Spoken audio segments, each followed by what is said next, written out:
तहरीक इंसाफ के जलसे के करीब 26 नंबर चुंगी पर शिरकत के लिए आने वाले शुरका और पुलिस के दरमियान तसादुम। जलसे के शुरका का पथराव, पुलिस की आंसू गैस की शेलिंग। झड़प के दौरान SSP सेफ सिटी समेत मुतादिद पुलिस एहलकार जख्मी हो गए। वफाकी वज़ीर दाखिला मोहसिन नकवी का वाक़े का नोटिस, IG इस्लामाबाद से रिपोर्ट तलब। जख्मी SSP को टेलीफोन, खैरियत दरियाफ्त की।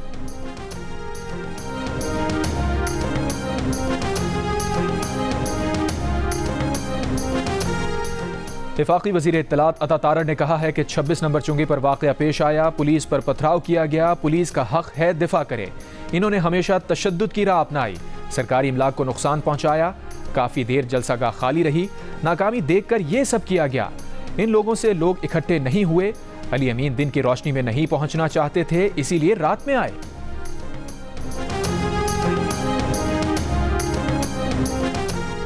वज़ीर आला खैबर पख्तूनख्वा अली अमीन गंडापुर ने बानी PTI को 1 से 2 हफ्ते में खुद जेल से छुड़ाने की धमकी दे दी।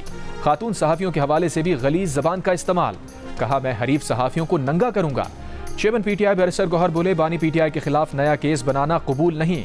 इख्तिदार में बैठे लोग हालात को बंद गली में ना ले जाएं। जलसे से महमूद खान अचकज़ई, दीगर पार्टी रहनुमाओं का खिताब। अलीमा खान की भी जलसे में शिरकत।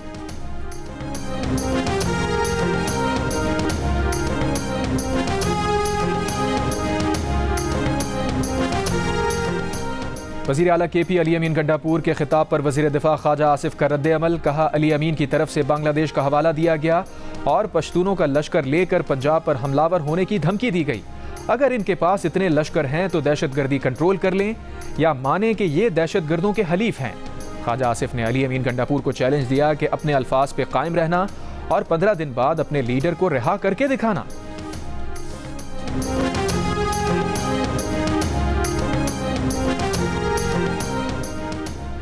मरियम औरंगजेब ने अली अमीन गंडापुर से सवाल किया है कि बदमाश, गुंडे और सड़क छाप अपने घरों में अपनी बहनों से इस तरह मुखातिब होते हैं।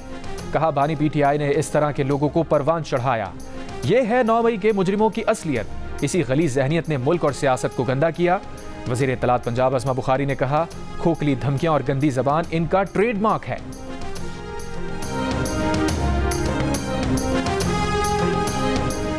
अवाम ने PTI के जलसे को मुस्तरद कर दिया। रास्ते खुले थे, इस्लामाबाद की तरफ से जलसा गाह आने वालों को रोका नहीं गया। वज़ीर आज़म के मुशीर बराए सियासी उमूर राना सना का मौक़िफ़। कहा, जलसे में जो तकरीर की गई वो अनारकी फैलाने के लिए की गई। अली अमीन गंडापुर 2 नंबर आदमी है, इनका डबल चेहरा है। जिस लहजे में इन्होंने कहा कि मैं लाहौर आ रहा हूँ, फिर उसी लहजे में जवाब भी मिलेगा। अब आप अटक पुल पार करके दिखाएं।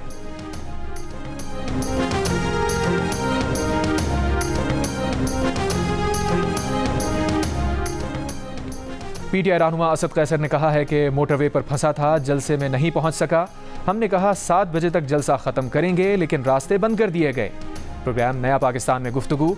कहा, अमन व अमान में खलल नहीं चाहते थे, आईनी और कानूनी रास्ते इख्तियार करेंगे।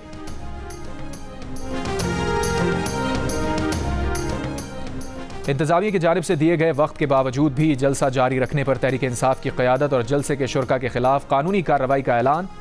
IG इस्लामाबाद सैयद अली नासिर रिजवी ने कहा, जलसे में वक्त का ख्याल नहीं किया गया। जहां कार्रवाई बनती होगी वहां की जाएगी। कानून अपना रास्ता खुद अपनाएगा। जलसे का वक्त 4 से 7 बजे तक था। दादू में हालिया बारिशों और गाज नदी में तुगयानी के बायस काचू की राबता सड़कें शदीद मुतासिर। सड़कों की बहाली के लिए इलाका मकीनों का एहतजाज। चंदा जमा करने की मुहिम भी शुरू कर दी। सैलाब मुतासरा इलाका मकीनों का कहना है, हमारे हुक्मरान गरीब हो चुके हैं, उनकी माली मदद के लिए चंदा इकट्ठा कर रहे हैं। चंदा वजीर आला सिंध मुराद अली शाह को भेजेंगे। उन्हें सड़कों की मरम्मत के लिए चंदे की जरूरत है।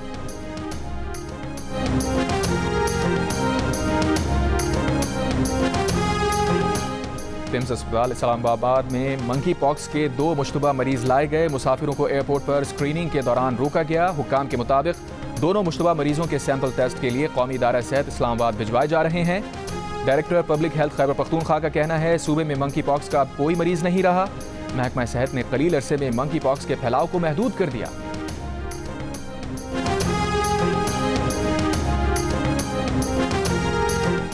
पाकिस्तान समेत दुनिया के 5 ममालिक ने पिछले साल हैजे के केसेस रिपोर्ट नहीं किए। गुज़श्ता बरसों में मौसमियाती तब्दीली के बायस सैलाबों और खुश्क साली की वजह से पाकिस्तान में हैजे के केसेस बढ़े। आलमी इदारे सेहत का तशवीश का इजहार। माहिरीन के मुताबिक पाकिस्तान खुराक की बरामद पर पाबंदियों के खदशे की वजह से केस रिपोर्ट नहीं करता।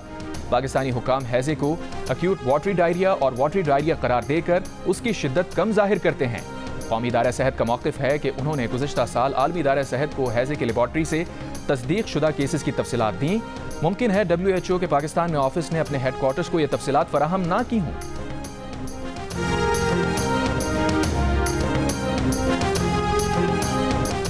65 की जंग में पाकिस्तान नेवी के शहीदों और गाजियों को सलाम। 8 सितंबर 1965 को भारतीय बंदरगाह द्वारका पर हमला करके भारतीय रडार स्टेशन तबाह कर दिया। भारतीय रडार स्टेशन के साथ दुश्मन का गुरूर भी खाक में मिला दिया।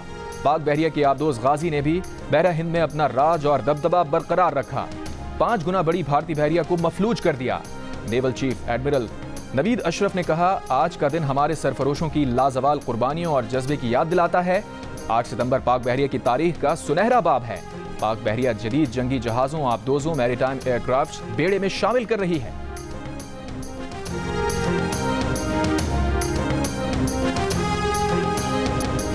यौम बहरिया पर सदर आसिफ अली जरदारी का पाक बहरिया को मजीद जदीद और मजबूत बनाने के अज़्म का आदा।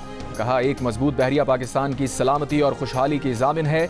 वज़ीर आज़म शहबाज शरीफ ने कहा, पाक बहरिया की मुस्तकिल मिजाजी और फ़र्ज शनासी वतन से मोहब्बत का सबूत है। समंदरी सरहदों के तहफ़्फ़ुज़ में पाक बहरिया के किरदार को बहुत अहमियत देते हैं। कराची में पाक बहरिया की तकरीब गवर्नर सिंध कामरान टिसोरी ने कहा, पूरी कौम शोहदा और उनके अहले खाना की मखरूज है। वज़ीर आला पंजाब मरियम नवाज ने अपने पैगाम में कहा, समंदरी हुदूद की हिफाजत करने वाले पाक बहरिया के अफसर और जवान हमारा फ़ख्र हैं। वज़ीर आला सिंध मुराद अली शाह ने कहा, पाकिस्तान की जंगी तारीख में पाक बहरिया का नुमायां किरदार है।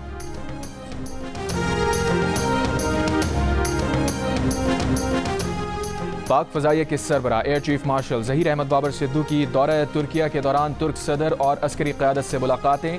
अंकारा आमद पर तुर्क सदर रजब तय्यब एर्दोआन ने सदारती कॉम्प्लेक्स में पुरतपाक इस्तकबाल किया। मुलाकात में दोनों ममालिक के माबैन दिफाई ताउन को मजीद फ़रोग़ देने की मुश्तरका अज़म का अदा किया गया। एयर चीफ ने दिफा और हवाबाजी के शोबों में ताउन के लिए नई राहें उस्तवार करने की ख्वाहिश का भी इजहार किया। Air chief marshal Zaheer Ahmed Babar Sidhu ने तुर्क फ़ज़ाइया के commander general Ziya Kemal, chief of तुर्क general staff general Metin Gurak और तुर्किया के वज़ीर बराए कौमी दिफा जनरल यासिर गुलेर से भी अलग अलग मुलाकातें की। इजरायली फ़ौज की गजा में बमबारी जारी। गजा शहरी दिफा के डिप्टी डायरेक्टर अहल खाना समेत शहीद। गुज़िश्ता 24 घंटे में मज़ीद 33 फ़लस्तीनी शहीद। इजरायली फ़ौज के हमले में जनूबी लबनान में 3 एमरजेंसी एहलकार भी शहीद हुए। उर्दन के साथ मगरबी किनारे की सरहद पर फायरिंग, 3 इजरायली फ़ौजी हलाक। हमलावर को भी मार दिया गया। हमले के बाद इजराइल ने उर्दन के साथ तमाम ज़मीनी रास्ते बंद कर दिए। अक़वाम मुत्तहिदा की इंसदाद पोलियो मुहिम भी जारी। एक हफ्ते में गजा के 69% बच्चों को पोलियो के कतरे पिला दिए गए। हज़ारों बच्चे इजरायली फ़ौज के हाथों कत्ल किए जा चुके हैं। इजराइल में यरगमालियों की वापसी के लिए अब तक का सबसे बड़ा मुजाहिरा। दारुल हुकूमत तल अबीब में लाखों मुजाहिरीन सड़कों पर निकल आए। यरगमालियों के अहले खाना ने इजरायली वज़ीर आज़म नेतन्याहू से हमास के साथ जंगबंदी का मुतालबा दोहराया। कहा, अपनी कुर्सी बचाने के लिए यरगमालियों की जानें दांव पर लगाई जा रही हैं। अमरीका की इजराइल और हमास के दरमियान जंगबंदी की नई तजवीज़ को हतमी शक्ल देने की कोशिशें जारी।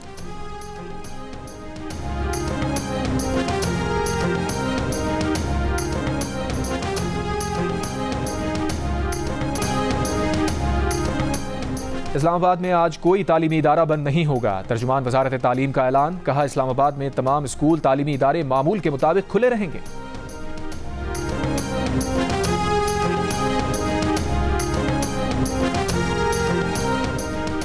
एशिया में रवां साल का सबसे ताकतवर समंदरी तूफान यागी वियतनाम पहुंचने के बाद कमजोर पड़ गया। वियतनाम में तूफान से 21 अफराद हलाक, 229 जख्मी।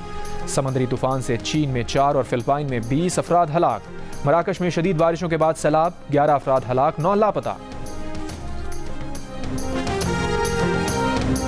नॉर्थ अमेरिकन बॉक्स ऑफिस पर भूतों का राज। खौफ और दहशत से भरपूर comedy film Beetlejuice release होते ही छा गई।